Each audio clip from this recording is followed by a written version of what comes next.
Welcome to the Get Offset podcast. My name is Emily. I'm Joan of Heart. And this week I want to start by talking about a pedal I demoed a few weeks ago. It is the Benson Stonk Box. Nice. I've heard quite a bit about that one. Yeah, so this Chris Benson took this to NAMM. He was at the I think it was like Vintage, some guitar store in LA's booth, and they had the Stonk Box along with a few other delays. And I remember I went up to Chris. I'm like, so what's the difference between the Stonk Box and your other fuzz? Because they're both temperature controlled germanium fuzzes. And he says, this one's fuzzier. And I had to play it That's always a good thing. Yeah, I mean, yeah. I love the germanium fuzz. I do tend to use that with the impedance turned all the way up because, is it the impedance knob? Am I like losing my mind? Benson germanium fuzz. Bias? No. Not bias. That's definitely not what the knob is. It is impedance fantastic. So that basically kind of like makes it seem like the volume on your pickups are lower. So you get cleaner sounds. It's a fuzz that cleans up on its own without having to touch the volume control.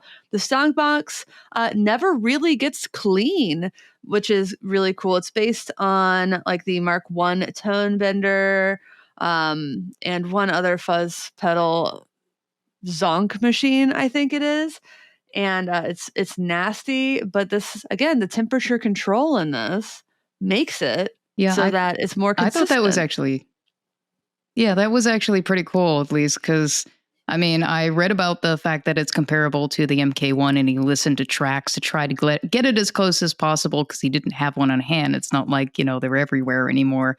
And the whole thing on the Stonk Box being a temperature regulated thing, other germaniums try to find other ways of controlling that. Like I know the Silk Tone has the bias knob that kind of tries to compensate for that. But this always keeping the same tone regardless of the temperature is rather genius.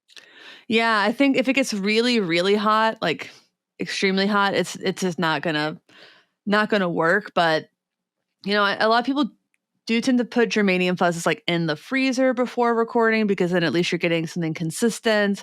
But yeah, it's a finicky thing.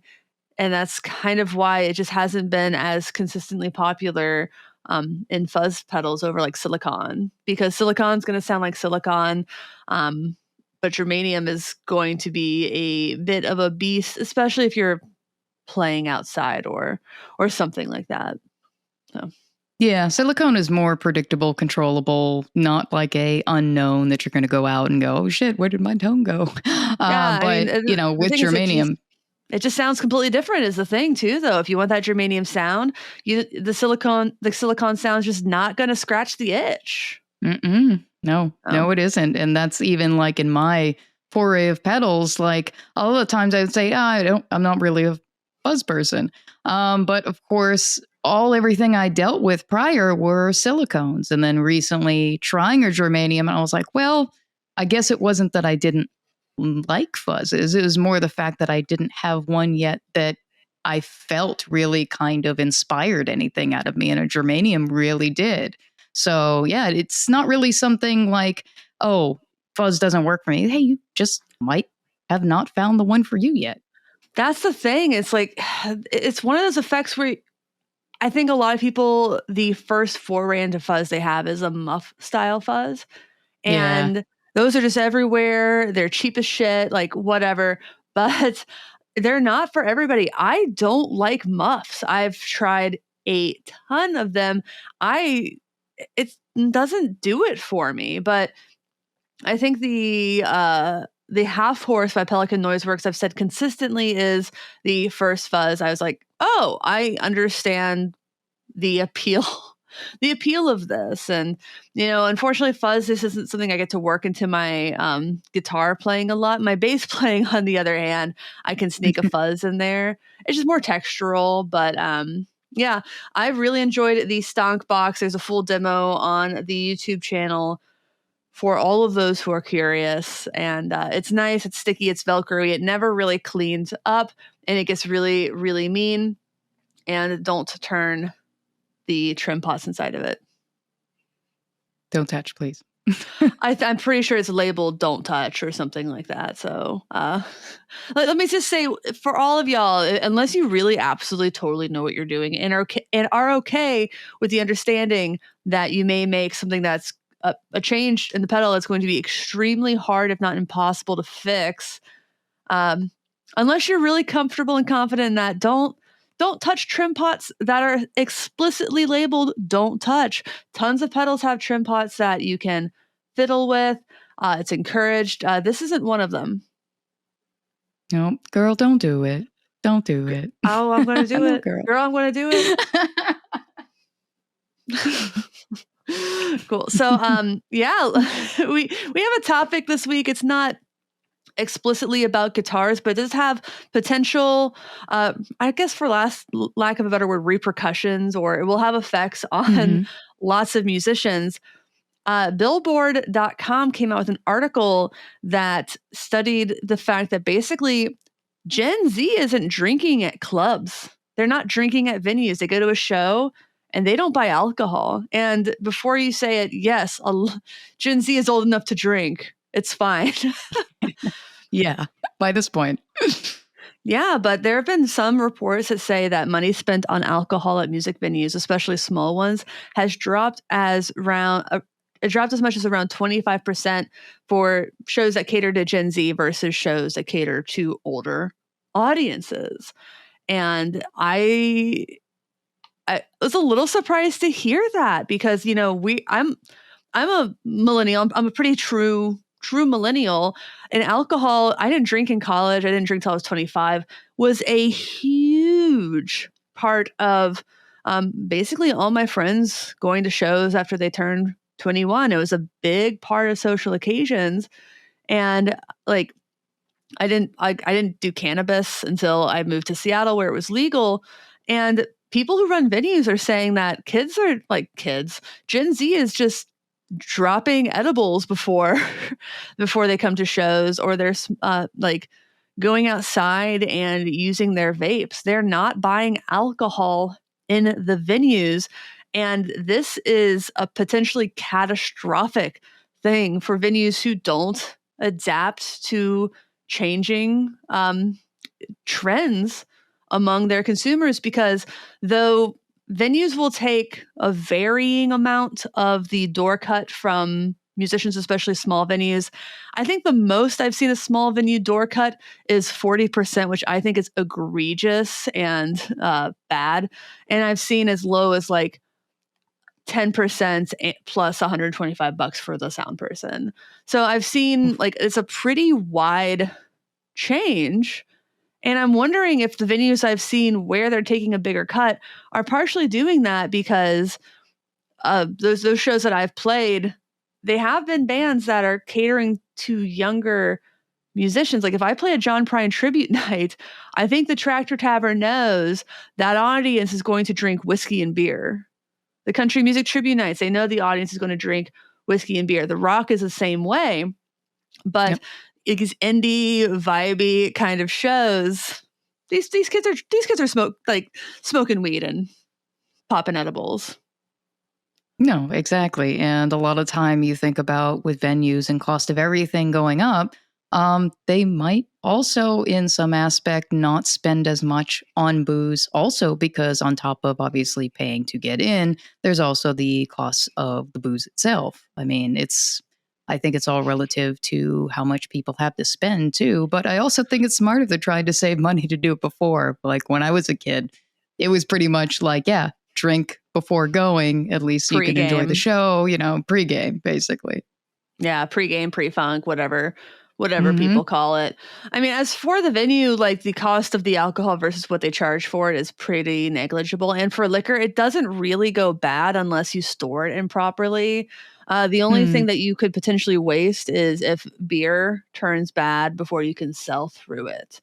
So as far as the venue goes, it's not a huge risk to, have the liquor and work through it. And as long as it takes, and maybe just consider not restocking it if it's not selling well. But that makes sense. Yeah, but like think costs like security, insurance, those costs are going up for venues. They've gone up considerably for venues post COVID.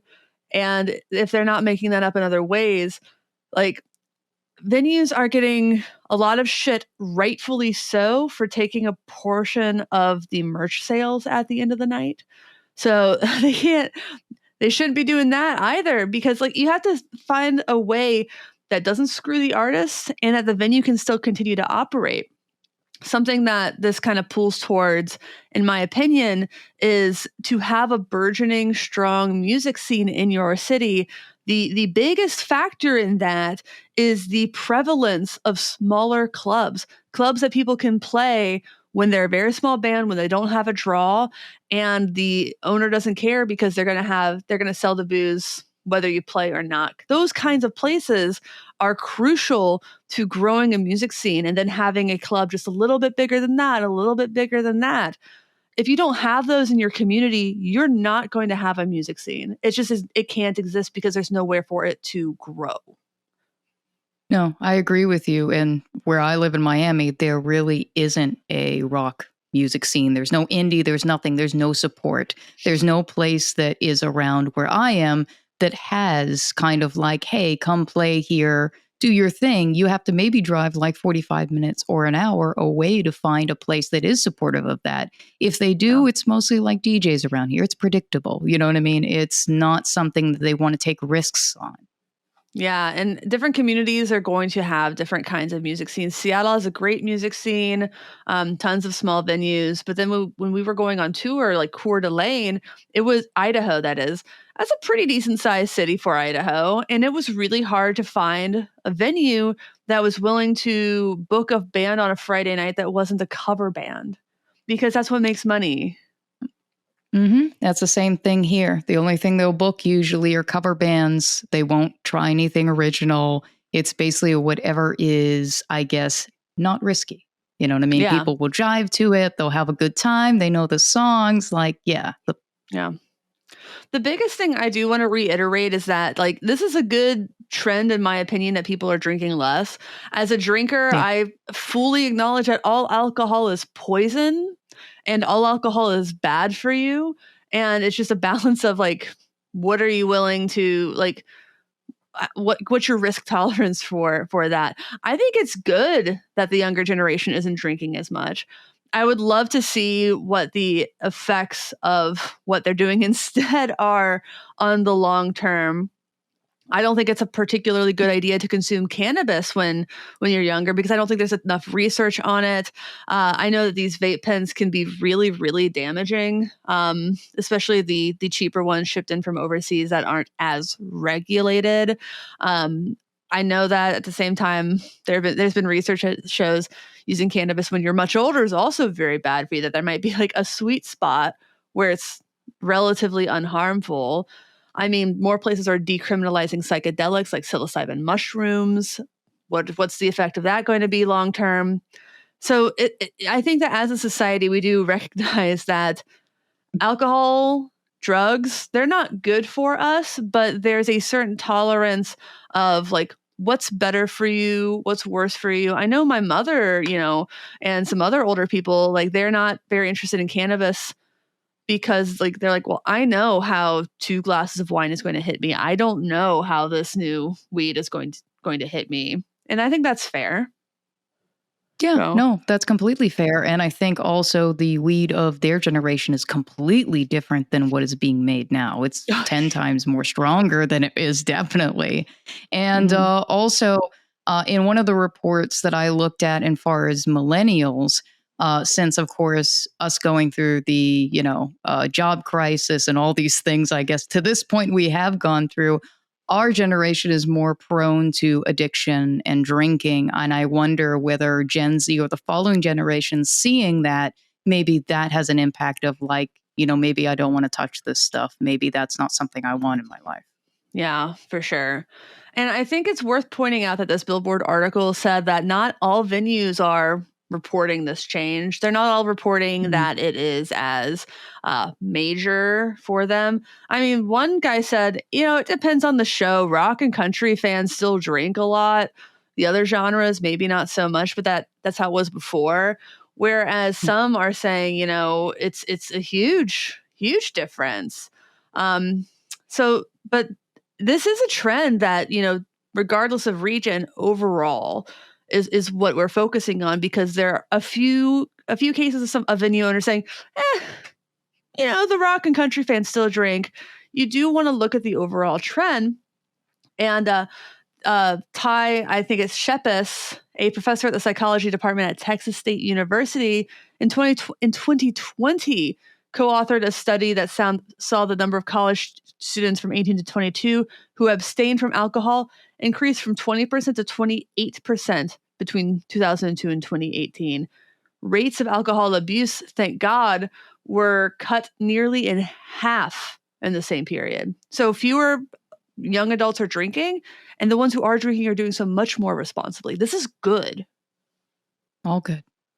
All good. And I'm curious to see how venues are going to, make up that money. A few things I've seen in this article are venue merch.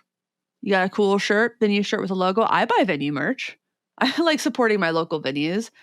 CBD beverages. You can buy CBD sodas, resell those. I have band members who would happily buy a CBD soda over a beer. And frankly, there are lots of times I would too. So things like that. Mocktails, one of my favorite venues to play in Seattle, has been doing those, if you ask them nicely, for forever. And there's lots of reasons people don't drink. And if you want to cater to those people, then you can still get their money instead of having them drink the water on the self-serve water container. The tap is the finest. It has to be filtered, at least legally. But yeah, so if you are drinking less at shows, let us know in the comments and let us know what you're doing instead, if anything, to continue to support the venues and their bottom line when you get there. This episode is brought to you by Moog Music. Moog instruments continue to inspire artists and listeners around the world. As music technology continues to evolve, the company and its employee owners carry on Bob Moog's devotion to creating innovative tools designed for the musician. Moog Music's latest venture is the reimagining of some of its most influential analog instruments of the past for today's production workflow. The Moogerfooger Effects Plug-ins are compatible with all major DAWs across Windows and macOS, making the Moog sound more accessible than ever. I honestly use these plugins all the time, and I use the MF102 ring modulator in the background track you're hearing right now. The MF102 pairs a wide-range carrier oscillator with an LFO for effects from soft tremolo to far-out clangorous ring modulation tones. This particular plugin made me realize I don't hate ring modulators, I just didn't know how to use them. And the presets that come with all of these plugins really helped me understand that. Learn more about the Moogerfooger Effects plugins by clicking the link in the description. I have one for Sweetwater and the Moog website itself, or by visiting software.moogmusic.com. That's software.moogmusic.com, and links in the show notes or video description depending on where you're listening. Thanks again to Moog. Okay, so thank you again to Moog. And if you would like to support this podcast, there are a few ways to do that. We have a Patreon at patreon.com/getoffset. Thank you, Michael Freer, for joining at the $10 level. Everyone who joins at the $5 level or above gets access to our exclusive Discord server, and that now happens automatically, I found out. So, hey. We also have merch at getoffsetpodcast.com/shop. And if you're watching during the premiere, you can drop us a super chat in the premiere chat to support the podcast. And if you're watching later, you can say thanks down below. Those are both on YouTube. Spotify also has a few ways to support. If you're listening on Spotify, thank you. We get a lot more ad revenue, like the CPM. We get more money per listen on Spotify than we do on YouTube. And I'm pretty sure I have on some sort of tip jar turned on over there as well, if you're interested in supporting the podcast financially. We also have basically all the merch on the for the podcast at getallsetpodcast.com/shop is on sale. I've dropped all of that basically to cost. So that's going to be available until I get a transparent PNG of the new logo. And then I'm going to convert all of the merch to that new logo, and you won't be able to buy the old stuff anymore. So get on it. Last chance. Thank you, everyone. Mm-hmm. Cool. So we have a game this week. I'm really excited for it. We have Jesse's 2 weeks in a row. This is Jesse from Believable Audio /29 Pedals, and he's hosting a rendition of Overrated, Underrated. So let's get to it.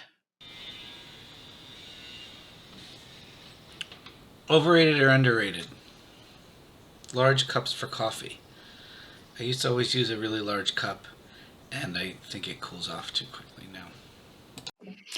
Large cups are so overrated. I'm 100% with Jesse on this. They're more suited for soup than coffee.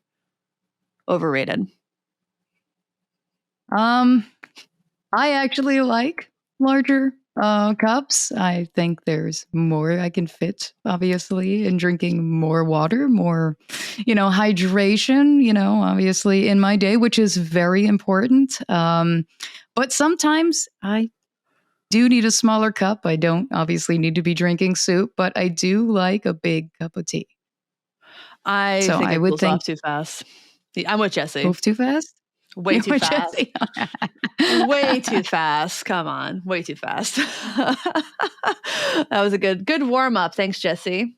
Let's go to the next one. Overrated or underrated? Gear of a very specific provenance. I have some mic wire laying around the studio left over from when I used to work at this old studio. They were throwing out a bunch of mic wire, and I realized that it was the mic cables that were used on Tusk. So I took it out of the trash and I kept it. I don't really know what to do with it. Well, Jesse, I think that you should make microphones with it, microphone cables with it. Was microphone wire, he said, right? Yeah. Yeah. I think you should make mic cables with it. Like I think that's underrated. I have some dumb gear with various provenance that I've not even particularly labeled well. But I think it's a fun thing to have, a little piece of history that no one else is going to care about. Yeah, I think it's underrated. Yeah, I'm going to agree with you on it being underrated. I think it'd be really great to give it a new life. From obviously, if it's not being used anymore, I think that's going to be great. Yeah, and obviously not everyone's going to care about the provenance of it, and that's fine. No. But I have a broken SM57 from that was owned by Mazzy Star, so I love that. I love that for me. Nice. All right, let's get the next one to load. All right.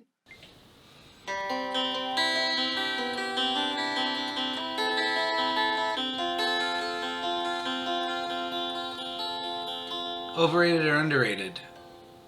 Nashville tuning.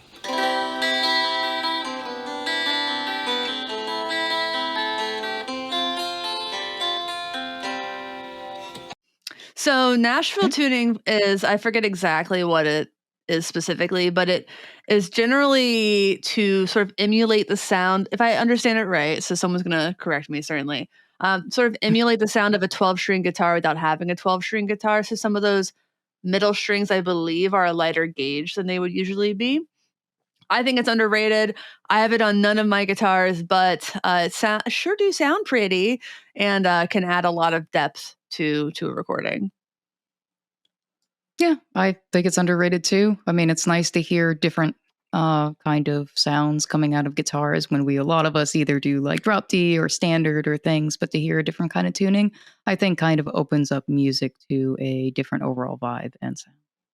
Yeah, so just opening it up on Wikipedia, Nashville or high-strung tuning refers to the practice of replacing the wound E, A, D, and G strings on a 6-string guitar with lighter gauge strings to allow tuning an octave higher than standard.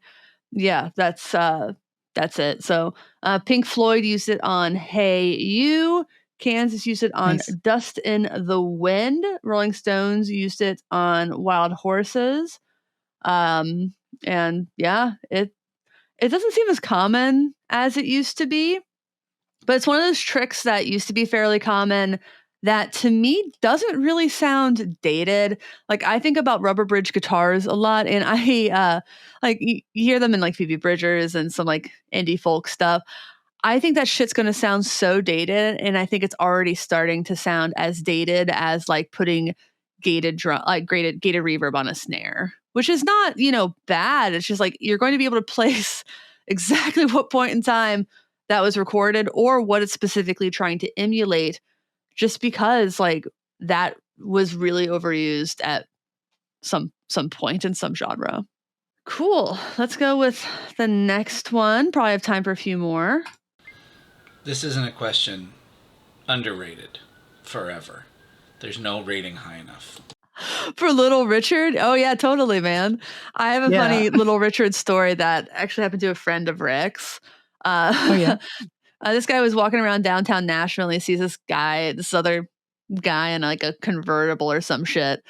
And he goes up to that guy. He's like, "Man, has anyone ever told you you look like Little Richard?" And the guy in the car goes, "It's me, baby." And so he talked to Little Richard about like Jesus and shit for an hour. It's me, baby. I love that. Oh, so much. Mm-hmm. But I mean, you can't appropriately rate one of the people who basically invented rock and roll. Yeah. Yeah. Oh, damn. We're not going to be able to get through all of these unless they're short. Which one is this? Same. Bob Dylan. Bob Dylan also, Jesse just coming in. Like, I mean, yeah, you can't underrate.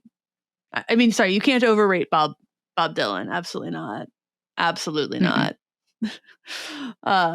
Maybe some of his older stuff, but we'll give it a pass for writing some absolute bangers. Is he trying to get me to fight him? Like, I want him to hold up something that makes me want to fight him. Right. I think so. Them's fighting words. Okay, on to the next one. Overrated or underrated? Stickers and like bits of swag that come with pedals. I have so many of these things. The ones I like, I'm afraid to put on stuff because, like, what if I don't have that thing anymore and then I lose a cool sticker?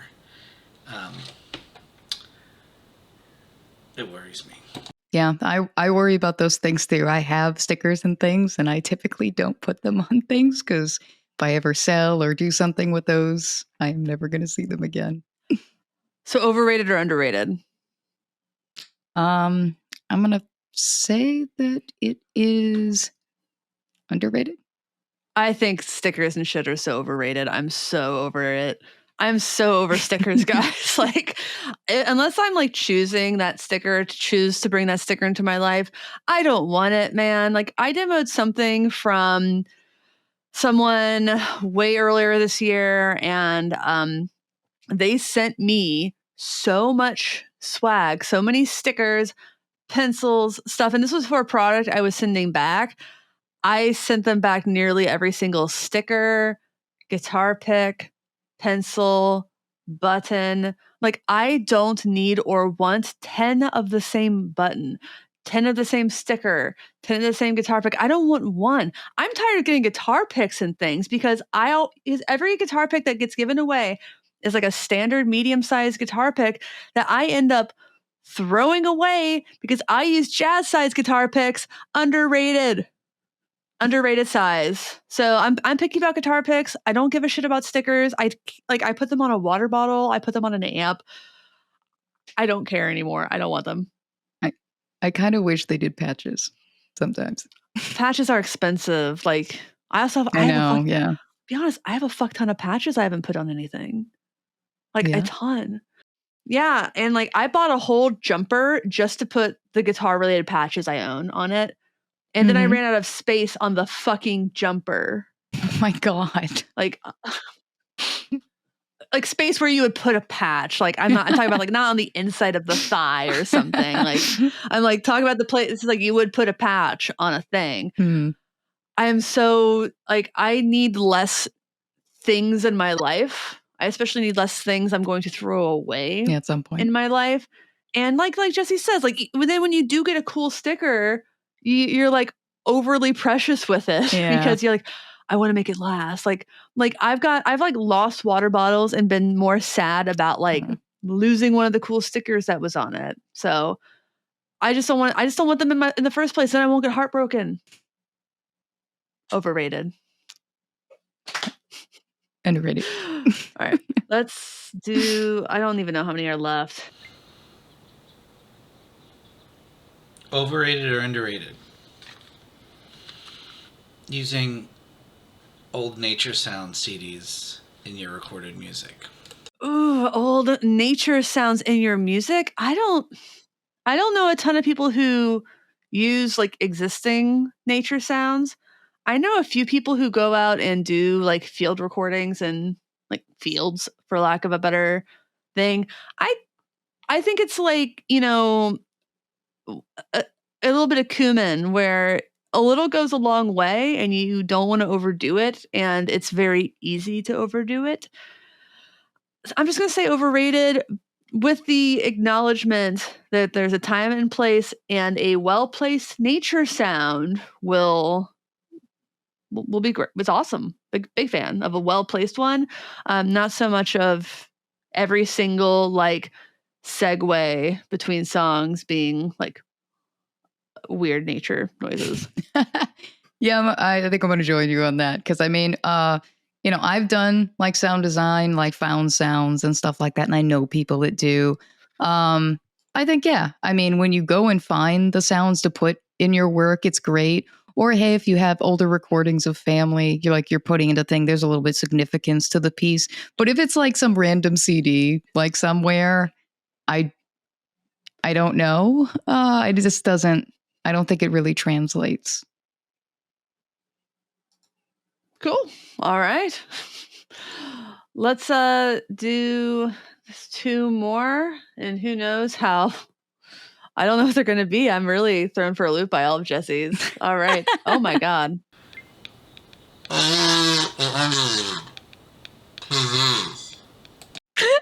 Yes. I think overrated completely. I agree with Jesse. I knew a woman who had that little setup to like run a kazoo through effects. I didn't like it. Like I think Ryan Burke also got a fuck ton of views on a video he did with kazoos through pedals.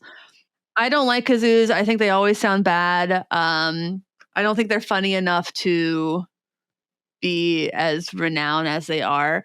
I think that they are a party noisemaker end of functionality. It's like, what, like, where does this fit into the grand scheme of musicality for anything that is not explicitly made for children? They are only for children to help them participate in something musical before they can learn an instrument. And I'd be super cool never hearing one again. I think they're good for like comedy bits and stuff like that. But besides that, yeah, there's really not much use for them. I mean, Carlos has asked me like a few times, like, yeah, we can get it and put it through your board. And I'm just like, yeah, I haven't still gotten it yet. But yeah, it's funny. Like the comedic value of it, I think, is pretty funny. But that's it. I think there are funnier things that also sound good. I think melodica's pretty funny. Like something that actually has a reed instead of just like attempting to make like this kind of reedy noise. Just use something that actually has a reed, even if it's a plastic one. I will die on that hill. And I think we have one more. So let's move along to that. 2-part over underrated. Hardtail strats, needlessly complicated pickup switching. Start with a hardtail strat. Underrated. I love a good hardtail Strat. I have had a few. I'm a big fan. I rarely use the vibrato system in a Strat. For no reason. I should. I don't. I like a Jazzmaster vibrato. I like a Bigsby vibrato. Hardtail Strat stays in tune better. You have to fuss with it a lot less. Big fan. 10 out of 10. Yeah, I can't really comment on a hardtail. I've only owned either like, the Jazzmaster standard and then also with the Bigsby. That's the only two I've had experience with, but I love those. I mean, okay, so I like them. When Squier came out with some contemporary series, I explicitly and intentionally chose the hardtail Strat over the one with the vibrato. And that guitar was awesome. And would it have been awesome with a vibrato system? Probably. But the guitars I have had that have that kind of vibrato system, namely the Squier Supersonic I just don't like it. It's not my thing. Like, it has a purpose. Definitely has a purpose. I just don't like it. But as for needlessly complicated switching, you can't see in this video, and it's kind of locked to the wall. But if you haven't seen my Squier Cyclone demo that I did with a wiring harness from Gun Street Wiring, that wiring harness is definitely needlessly complicated and also one of my favorite things on the planet. Like, you can run all 3 single coils in a series. You can split them in different ways, phasing stuff. That's needlessly complicated. I love it. I also have a Jimmy Page style wiring harness in my Starcaster. Needlessly complicated, 29 unique sound possibilities, 10 of them humbucking. Underrated. Yeah, even though I haven't had any experience with complicated pickups, just the fact that it's any which way that you can find unique sounds even before hitting the pedals, like, that sounds like a good time to me. It's the best. It's so stupid and fun, and sometimes doesn't sound real good. But you know what? You did it yourself, or someone helped you. So again, big fan. Also big fan of Believable Audio. That's also 29 pedals. They make the Womp, the Una, the Flower Overdrive, Distortion Fuzz. So check out all of Jesse's stuff. Jesse is a bona fide genius. He's put in the work to make products that sound amazing. They're truly sound gooder pedals that do what they say they're going to do. So check out Jesse at, let me find the website, Believable Audio. Yeah, he's great. I love Jesse. Notes and video description. It's just Believable Audio. Link, show notes, video description, find the link there. Cool. So that brings us to a point where Joe's going to temporarily leave again. And it's the time. I was really excited to be able to connect with fellow Seattleite Nisebel. If you're not familiar with Nisebel's channel, she's been doing guitar modifications, wiring changes, a lot of tech work, which is stuff she's been doing on her own for a long time. And she recently started on a channel, also linking to that below. So please welcome Nisebel. Welcome, Nisebel, to Get Offset. It's so great to have you on. Thank you so much for having me. I'm so excited to be a part of this. Yeah, it's always funny when I have other Seattleites on this podcast, and we still record on Zencastr because it's just really easy. No, I know exactly how it was. I was supposed to meet up in person when I did that interview with Mike, but I had just come down with COVID a few days before, and I just had to be transferred. And I'm like, look, I would love to meet up with you. I would love to get your hands on this bass 6 and play your guitars and all that, but frankly, I'm dying right now, and I don't really want you to be in the same boat as me. Yeah, I had COVID about a year ago, and that was no joke for me, for sure. Yeah, it hits different. It'll knock you right on your ass. Yeah. So let's talk a little bit about you. I would say kind of recently-ish started a YouTube channel, and you do these videos with modifications and stuff like that, and they're just so well done. So I'm really curious, why did you start the channel? How did you start the channel and stuff like that? Yeah, so thank you first off so much. The channel's been so much fun, and it's astounds me every day that more and more people are actually watching. Like, it's every time I think about it, I'm just like, I can't believe this many people are actually interested in, one, the nerdy things that I'm interested in, and then two, actually watching me take on these projects. So it's been a lot of fun. But I started the channel honestly kind of on a whim at the beginning. I had like my phone camera. I had some experience with video production. I've been working in video production in some regard for the past few years. And so I borrowed a light from a friend and had a project that I really, really wanted to do. And I was so excited about installing a mute and a mastery bridge and a vibrato on my new Jaguar that I got.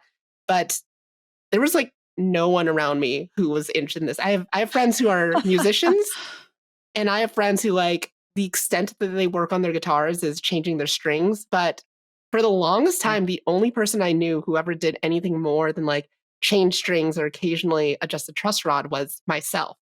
So I think I really just like wanted to connect with people who are interested in this and share this project that I was really excited about and maybe other people would be excited about. So I had some experience in editing, but none in shooting whatsoever. So it was definitely a learning experience trying to figure out where to put the light, watching a lot of YouTube videos on how to light stuff, asking friends like, is it normal if I can't see anything because the light's too bright and it's shining in my eyes? Or like, yeah, all that stuff. And then also just shooting with an iPhone is such a weird, weird experience. And I did like all that first video in, I think it's called cinematic mode. Oh, really? That's dramatic. I was like, oh, it's gonna look so cool. That was a nightmare to work with. Like, I would never do that again. And I didn't again. But yeah, so that's kind of how if I could sum up why I started the channel is I was really excited about modding these guitars and doing these projects. And I just wanted to share it with people who were also excited about this kind of stuff. I love that. And it's so cool that you actually have done work on your stuff, your own gear for a while, it sounds like. I'm kind of the same way until I like joined this community of people and guitar internet. I didn't know anybody who would do really any work on guitars. Like maybe the most I've ever seen someone do was swap out a neck or put together a parts caster that was mostly already assembled. But like I started working on my guitars because frankly, I didn't really like the lip I was getting from a local techs when when I would ask for a modification. And they'd be like, "Are you sure?" I'm like, "Yeah, I'm very sure." Like simple things like, "Oh, I want vintage style tuning machines on every guitar I can have them on," because I just think they're easier. And then they're my favorite tuner by far. Yeah, and then I would go and like, "Hey, you sure about that, little lady?" kind of shit. And I was like, "Huh, you know what? I'm just gonna figure it out myself." I learned how to solder. That was so fun. I'm way out of practice. I did a live stream the other night where I installed new pickups and like I was so out of practice. Everything that could go wrong did go wrong. I like put the ground in the wrong spot. I was like terrified of frying the potentiometers. I'm like, oh my God. But I did it and I'm going to do it more so I don't lose practice. It's not like riding a bike. It's not. But I mean, because I watched the recap video of it, and I wasn't able to tune into the stream, and it seemed like it went pretty well. And the new pickups sound great. So. Oh God, they do. Those are the Burnside by Gun Street Wiring. For those who are curious, check out the YouTube page for a demo on those. I think I have the guitar right there. I've been playing it a little bit more. It sounds a lot better. I still don't love the guitar, honestly. Just the feel of it, or the neck is very flat. Like the fretboard's very flat, and the back of the neck is also very flat. And it feels really wide, so it's just kind of unusual to play. I get that. So yeah, I don't know. I don't know. I'm probably going to take the pickups out, put them in a guitar I actually like a lot more, and get rid of this one, honestly. Again, that's totally fair. I'm keeping the pickups. That can get the as you should. Whatever. I used to do a lot of work on like friends' guitars. My first job out of college was working at a guitar center, and just like I had a lot of coworkers who were like, "Hey, do you want to like swap the pickups in this?" And my payment was always, "I'll do it for free, but I get to keep your old pickups. Nice. And so I just had like this whole pickup library of just random Strat, like custom shop pickups, random sets of half of a Texas Special set and things like that. At this point, I think I've used all those in separate projects for other people, but it was a cool kind of payment system we had going on. But kind of like you, I started working on these things because the things that I wanted to do were things that guitar techs were like, that's a really dumb idea. Like, you're going to spend way more money than it's worth. The first thing I can think of is, I think I had to have been like around 11 or 12 when I did the first pickup install. And I remember going down to my local music shop. I said, hey, I've got this Epiphone EB0 bass, and I'm not really happy with how it's sounding. The problem was actually me. It wasn't the bass, but that's a separate thing. So I asked them, like, what's a pickup that I can put in here? And they looked it up, and it was like a $250 Seymour Duncan or something like that. And I had to tell, and they were like, look, this is as much as the bass. You should just buy a new bass. I'm like, but I don't want a new bass. I want to do this. And so after a lot of trying to justify the things that I want to do with my instrument, they ordered it for me. And yeah, I wasn't going to try to get them to install it. So yeah, not after that. That's so weird. And it really shows, I think, how kind of the community in general has changed. I know people buy Squiers just to mod them. People buy Epiphones just to put like new pickups in them, because the bones of the guitar are still going to be really, really good. It's normally like the electronics that are kind of cheaped out on a little bit. Definitely. Yeah. So like maybe the pickups are real weak sauce, but if you put a set of Seymour Duncans in there, they are going to sound a lot better. It's going to sound like a different guitar. And also it's your bass. You like the bass itself. Why would you spend, instead of spending $250 on a new set of pickups, why would you spend $500, $700, $1,000 on just a nicer bass? Yeah, no, I absolutely agree with it. I've always had this idea that every single instrument is playable if you put in the work. It's just like, it depends on how much work you want to put in. You know, some guitars, like, it is just swapping out the electronics and all of a sudden that guitar becomes amazing. Sometimes it is a full, like, sanding down the neck, getting that profile redone, refretting the whole thing. And I think it's up to the owner of the instrument to know whether that's worth it to them. Like, if you want to make use of a cheap instrument and have it grow with you as you get better as a musician, then that's kind of your choice. But yeah, I don't know. Do you want to re-drill the bridge if it's misaligned? Maybe. Yeah. How much time do you have, and like how much energy? How much time do you have? How open to frustration are you? You know. Oh my God. Like, cause like the first time you wire in a new set of pickups or new wiring harness, you're going to do it wrong. Like, like you're going to look at the wiring diagram. You're going to say, what the fuck? And then you're going to watch a YouTube video, and then you're still going to do it wrong. And you're going to watch the YouTube video again, and you're going to be like, God damn it. And then maybe you'll have it. Like, that's just life.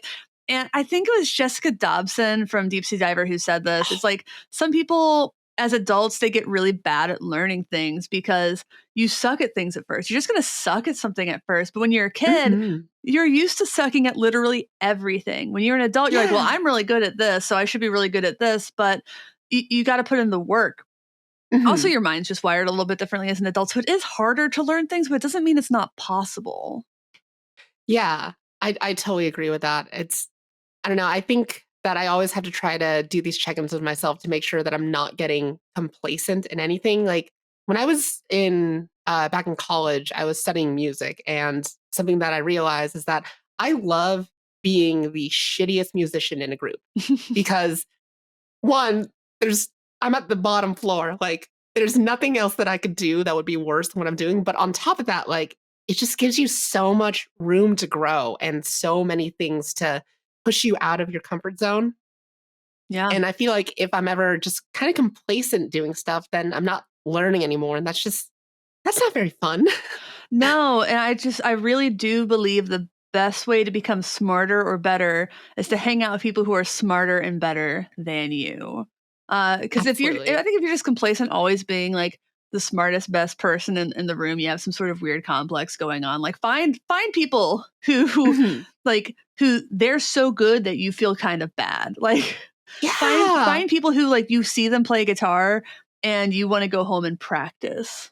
Mhm. That's the kind of stuff that I think that people lose sight of a little bit, and I think it's too bad.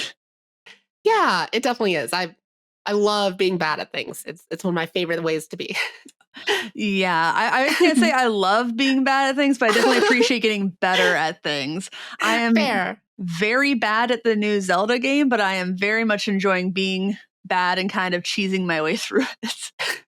That's fair. I've seen that most problems can be solved with a rocket. Might not be the intended strat, but Bombs. bombs. It's a rocket. Why not? I also play Stardew Valley, and sometimes people are Hell like, how yeah. do I do this? And people will be like, bombs.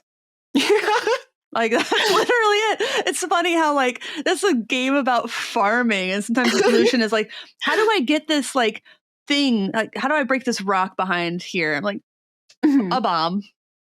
Yeah, that's my favorite way to mine and like get to the bottom, like Skull Cavern or something. Oh. Bombs. If I don't have bombs, it's not happening. I'm gonna die to a dragon on the first floor. Oh gosh, those weird little catfish things. Yeah. What I've learned is you have to swing like when they're just far away, like just right outside of like where you think you should, because of the way their hitbox is. If you let them get too close, they're like attack box, I should say, it's a little bit wider than you think it is, and so is their hitbox. That's my tip. That's a good tip. I just like, if I see one and I can't bomb my way through the floor fast enough, I just accept death and like restart the day. So, hey, bigger hitbox. I'll keep that in mind. I've also never figured out the slingshots, but I've heard that putting a bomb on a slingshot is a great way to do the caverns. But I'm like, I don't know what that is. I don't know how. Like that slingshot straight into a chest. Like never touch it again. I don't know where it is. It's like real things in my life. Like where's my headlamp? Oh. Headlamps. I love headlamps. Oh my God. As I get older, I think my eyes are just more broken. And so like working on anything or finding something, headlamp. I love headlamps and I have like 4 at all times because for some reason I found it better to buy more headlamps than to get more batteries. But also I think my parents kind of noticed that I really like headlamps and they got me more at some point. But that kind of, it makes me think about what people see on my channel whenever I'm working on, especially soldering, is like production lighting, like this expensive 1.8 lens that I picked up in Japan. Whoa. And, just they see a production. When I'm working on my guitars in private, I'm like, no makeup, hair tied up, looking like a gremlin, headlamp on, and like posture like a shrimp. Oh my God. So you should do that with a live stream. People would pay for that. People would definitely watch that. I was actually thinking about like getting into streaming. I just don't really know like even how to start. I've got a friend who's a RuneScape streamer, so I was gonna like pick his brain and be like, yo, how do you do this? How does one hit step 1 of streaming? Well, you can do it directly through the YouTube app, which is how I did the recent stream, but I couldn't figure out how to get it out of vertical mode. So I tried 3 times and then I was like, you know what, fuck it. It's vertical. I don't care anymore. Like it kind of like messed up my intended setup. I'm like, okay. All right. You win, evil whatever, YouTube. So it's that easy. You can get more fancy with tools like Streamlabs. And you can go between different like cameras and scenes through that. And you can fine tune stuff. But if I'm soldering something and I'm live streaming it just because I want the company, I'm probably just using my phone and living with it. Oh, that's fair. Yeah. Yeah. Not doing like a 3 multicam thing with a switch deck next to you. And like, no, though I do have a loop deck and switchers and stuff. But really? Yeah, I got I'm just going to unplug it and hold it up. Yeah, I have a loop deck. Oh, hell yeah. I use this for editing. So it's really cool in Premiere Pro. I've used it in Studio One. You can use it with any application you have on a computer. Basically, it just routes hotkeys. So I have it in Premiere Pro. I made some custom things for it. I have it set up for Streamlabs. I've never used it. I also put. I found out I could put a tap tempo, like a beats per minute calculator on the home screen. So every once in a while, I'm just like, all right, so 136 beats per minute. Yeah. That's awesome. Do you ever do the thing, and because I do this all the time when I have an idea that I'm working on where I try to guess the BPM before I tap it. Because I think this comes back to when I was in college. One of the guys I lived with was a drummer in a group I was in, and he didn't have perfect pitch. His brother had perfect pitch, but he had perfect tempo, which I've never even heard of that. I never heard of it before, but I don't think it was like an innate thing he was born with. This is a learned behavior because he would straight up walk around campus wearing headphones, just blasting 120. Oh he my would fall gosh. asleep to like 96. Okay. That's commitment. I love that. Yeah. And I think like what he would do is he kind of had pitch memorization, but tempo memorization. He knew exactly all of like the band marches that were at 120. So he would just play that in his head and then calculate from there what the tempo would be. Yep. And I just thought that was such a cool skill to have. And I was like, if I can somehow cultivate this, usually I'm off by like average of 15 BPM, so still rather off, but it's getting better. But it's like how people think about songs when they're learning intervals. Studies show that people are actually really, really, really good at just innately kind of knowing the tempo, like remembering a tempo, singing a song back at tempo. So if you can do that with songs and BPM, I've never thought about doing that, but I think I'm going to try that. Dude, give it a shot. That'd be awesome. That sounds so fun. Well, I think we're coming up on time, but thank you so much, Nisabel. Can you tell everybody where to find you other than the links in the show notes and video description? I'm going to include those. Absolutely. Yeah. Thank you so much for having me on. You can find me over at youtube.com/@Nisabel. That's NISEBELLE. And you can also find me on Instagram at _Nisabel as well. So hopefully I can see you guys there. All right. Well, yeah, please go give Nisabel a follow and stay tuned for the rest of the show. Welcome back, Joan. And once again, everyone, please check out Nisabel's stuff. It's really great, informative, fun content. Huge fan of everything she's doing right now. And I can't wait to see what she comes up with next. But this brings us to that point I love her channel. Yeah, I think you're the one who introduced me to her channel, so thank you for that. So to everybody out there, it's the end of the episode, which means it's trivia time. And last week I asked everybody what year Squier was founded and what they originally made. Any guesses, Joe? I'm going to, since just looking back, just over the decades and everything, I'm like, I haven't seen anything that I can think of 70s, 60s, or anything prior. I'm going to say somewhere around the 80s. I can't really give like a definite number unless I wildly guess, but I'm thinking the 80s. You're thinking the 1980s? Yeah, 1980s. Well, it was the 1890s. Squier has been around since 1890. They originally made instrument strings. They're from Battle Creek, Michigan. Okay. Which has a lot of actually kind of cool businesses. Don't tell anyone from Ohio I said something good about Michigan. But yeah, they made strings. And a lot of people got that part right. That part right about the strings. Nobody seemed close, unless there's a comment I missed.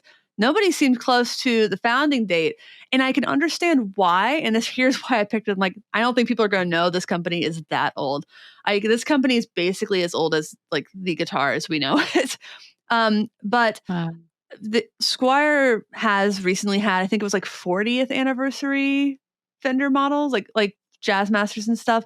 So there were recently some like anniversary models that go back 40, maybe 50 years.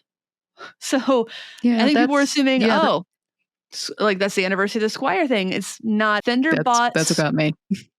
Fender bought Squier in 1965 and basically made it defunct by 1975 as far as manufacturer and brand name for strings. And you're not so far off with the 1982 reference because that's when the brand was reactivated by Fender as their budget guitar manufacturer. Okay, that makes sense. Yeah, because I was looking at 40th anniversary and things like that, and I'm just like looking at the interest, like, well, if it's the anniversary, maybe it's around the end. I was struggling. I was trying. So the 40th anniversary was when Squier started releasing guitars as a company. So much older, so much shockingly older. So that super was old. Yeah, so I I kind of thought somebody would know that Squire was old as shit, but apparently not. So thanks to everybody for guesses. But Joe, I hear you got a little question for us this week. Yes, I do. And this one also pulls into some pop culture. So I think it'll be a little exciting, this one. This one is going to be in Back to the Future. What guitar was Marty McFly playing, and why was that scene controversial? I do know the answer to this one, but I am going to save it.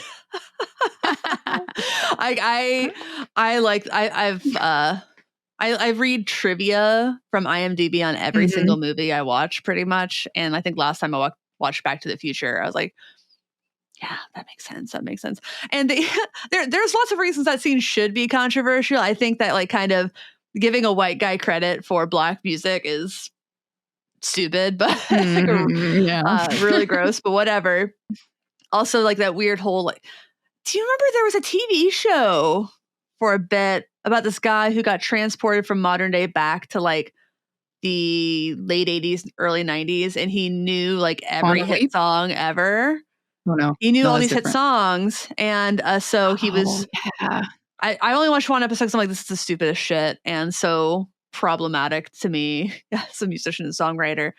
Like he like played Good Riddance by Green Day, and you're like, this is the best song ever. And like, and he's like grappling with whether or not he should use this to become like the world's biggest rock star, because he knows what every musician ever he knows all these pop songs. It's like the movie Yesterday, but like instead of just the Beatles not existing and only one guy remembering them, which also fucking stupid movie. I don't like the Beatles either. Overrated. So I know the answer, please, I think, and it's going to be really funny if I'm wrong. So drop your guesses. If you're watching on YouTube, drop your guesses in the comments after you like, comment, and it's part of the whole like, comment, and subscribe thing. Of course. On Spotify, there is an option somewhere to send a message or like say answer the question. You type it out. I don't know. I don't know how that works functionally. So let us know your guess, and we'll have the answer next week. Tune in next week. Again, we have a Patreon at patreon.com/getoffset, merch at getoffsetpodcast.com/shop. The best way to support the show is to like, comment, and subscribe. Still a few seconds to get your super chats in there if you want to. Otherwise, you can say thanks at the bottom. But to everybody out there, thanks for watching/listening. Thanks for understanding. Until next time, my name is Emily. I'm Joan of Heart. Goodbye.